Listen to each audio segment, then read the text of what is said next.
일본군 위안부 피해 할머니한테 일본 정부가 손해를 배상해야 한다는 한국 법원의 사상 첫 판결이 나왔습니다. 일본 정부가 군의 사기를 진작한다면서 위안부 피해자를 납치해 상상하기 힘든 고통에 시달리게 했다고 적시했습니다. 그러니 일본 정부는 피해자 한 명에게 1억 원씩 지급하라고 판결했습니다.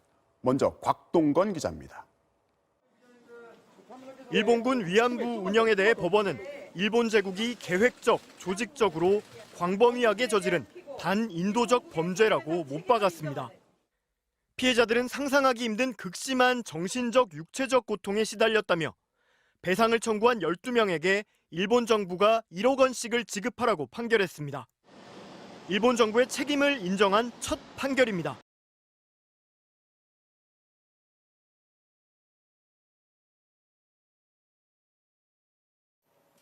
여러분 안녕하십니까? 정부가 일제 강제동원 피해자 배상을 가해자인 일본 전범기업이 아닌 우리 기업의 돈으로 먼저 해결하겠다는 방침을 공식화했습니다. 일본이 책임져야 할 부분은 더 협상하겠다며 명확히 말하지 않았습니다. 피해자 측은 굴욕적인 해법이라며 강하게 반발했습니다. 외교부가 피해자들을 설득해서 해법을 제시하겠다며 열었던 토론회가 정부의 일방적인 발표로 끝나게 된 건데요. 먼저 엄지인 기자의 보도부터 보시겠습니다. 일본의 사죄와 기금 참여와 같은 것에 대해서는 기대를 가지셔서는 안 됩니다.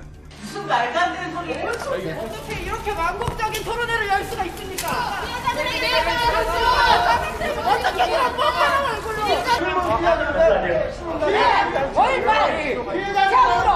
이게 전규적이 아닙니까?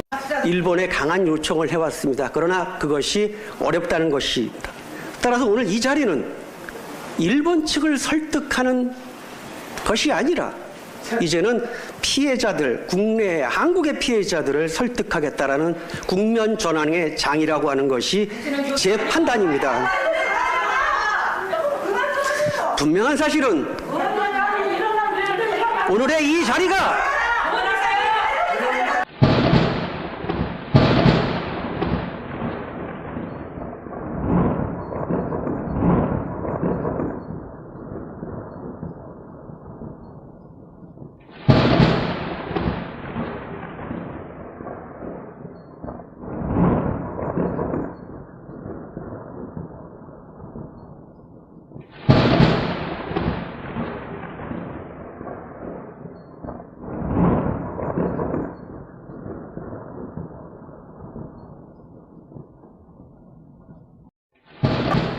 일본 전범 기업들의 직접 배상과 사과를 요구해온 피해자 측은 강하게 반발했습니다. 강제동원 문제에 이랜도 낼 수 없다는 일본 정부의 완승이라면서 최악의 결과라고 비판했습니다.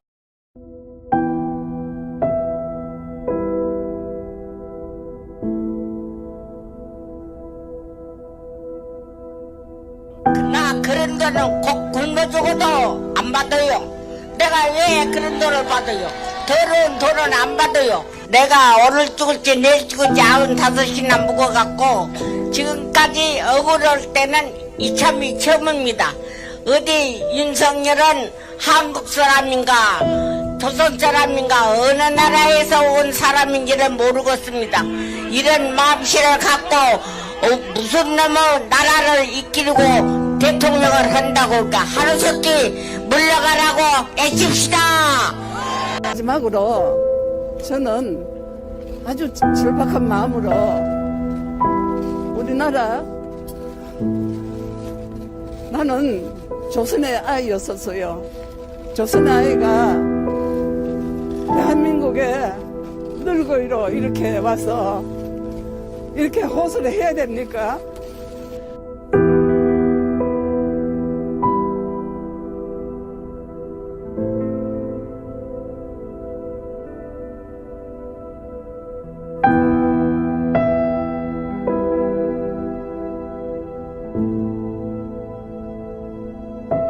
일제강점기 어른뿐 아니라 조선의 아이들도 강제 노역에 끌려가 인간 이하의 삶을 강요당했습니다. YTN이 광복 74주년을 맞아 그동안 가려졌던 아동 강제 동원 실태를 집중 조명하는 시간을 마련했는데요. 첫 순서로 피해자들의 증언을 한동호 기자가 전해드립니다. 부모 형제 이별하고 타양에 나와 2, 3, 4월 진기내에 백골 못 보고 5, 6월 더운 날에 바람 못 쐬고 11살에 가족을 그리며 부르던 노래. 일본군 방직공장으로 끌려간 최점덕 할머니는 그때를 지금도 잊을 수 없습니다. 일제는 나이와 성별 관계없이 한 가족에 한 명씩 무조건 차출해 갔습니다. 댕기다 가서 이제 댕기도 못했지. 우리 아버지를 징용에 끌게 간다 그래서 우리 아버지가 가서 보면 우리 식구도 다 불러준다고 내가 간다고 막 내가 몰래 가족에 모두 가기로. 10살 때 고무줄 놀이를 하다가 납치되듯 강제동원된 한수님 할머니. 군수공장에선 고된 노역과 함께 끔찍한 몽둥이질이 기다리고 있었습니다. 그렇게 뛰더렇게 멍이 안 가서 펼쳐놓고 엎을치가 안 쳐서 딱 붙여놓고 이래놓고 뛰든다는데 그런데 그 멍이 들기 낫기 전에 뛰더라. 낫기 전에 또 뛰더라. 또 뛰더라 맞아서 천지가 푸릉댕이 시푸릉댕이. 이옥순 할머니도 10살에 군복 만드는 공장으로 끌려갔습니다. 강냉이 열알이 한 끼 식사의 전부. 일본인들이 먹다 버린 참외 껍질을 훔쳐 배를 채웠습니다. 배가 고파 잠을 못 자는 거예요. 그 일본 식당 앞에를 가면 구정물통이 있어요. 그 구정물통에 가서 이렇게 하면 참외 껍데기도 있고 무 껍데기도 있고 일본 식당에서 나온 거 이제. 그래가지고 그거 건져서 이제 수돗물에다 씻어서. 황부영 할머니는 8살에 고향인 전북에서 1000km 떨어진 만주로 동원됐습니다. 물도 없어서 가축 분유를 마셨습니다. 물도 없지 빨래가 올 때도 없지 만족하고 밤새도록 물 퍼다 먹고 이제 나저거 나가서 이제 소똥물 퍼다 소똥물을 퍼다 먹으셨다고요? 어쩌 물 없으니 뭐게. 일제의 강제동원이 본격화된 건 1938년. 그때 아이였던 피해자 대부분은 생을 마감했고 남은 이들의 기억은 갈수록 희미해지고 있습니다. 만주 몇 살 때가? 만주 몇 살 때 갔냐고? 뭐 기억이 없어요. 벌써 몰라. 기억이 없어져 벌써. 하지만 어린이마저 침략 야욕에 동원한 잔혹성은 일본이 사과해야 할 수많은 역사적 진실의 한 편을 차지하고 있습니다. YTN 한동훈입니다. 네, 일본이 이렇게 나오는 건 이미 예상됐던 일입니다. 우리 기업이 대신 배상하는 방안을 한창 다듬던 불과 한 달 전까지도 강제 동원을 한 적이 없다고 주장했습니다.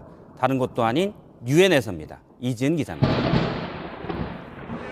일본은 지난 1월 유엔에서 일제 강점기 때 강제 노동은 없었다고 주장했습니다.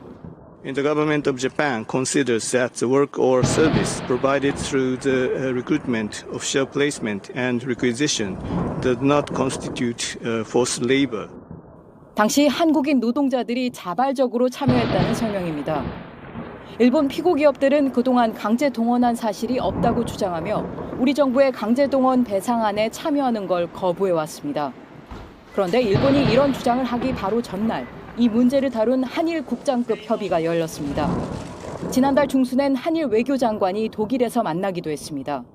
결국 일본이 강제 동원을 부인하는 걸 알면서도 우리 정부는 이미 일본 눈높이에 맞는 해법을 준비한 게 아니냐는 비판이 나옵니다. JTBC 이지은입니다.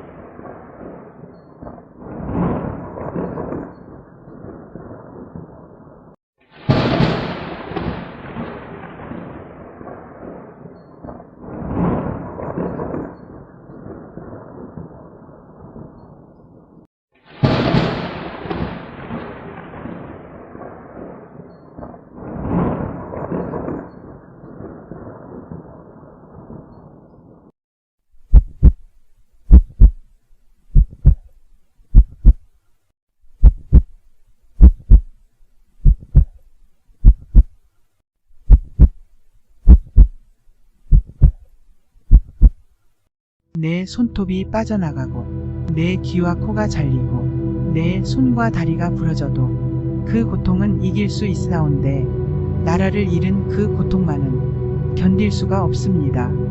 나라에 바칠 목숨이 오직 하나밖에 없는 것만이 이 소녀의 유일한 슬픔입니다.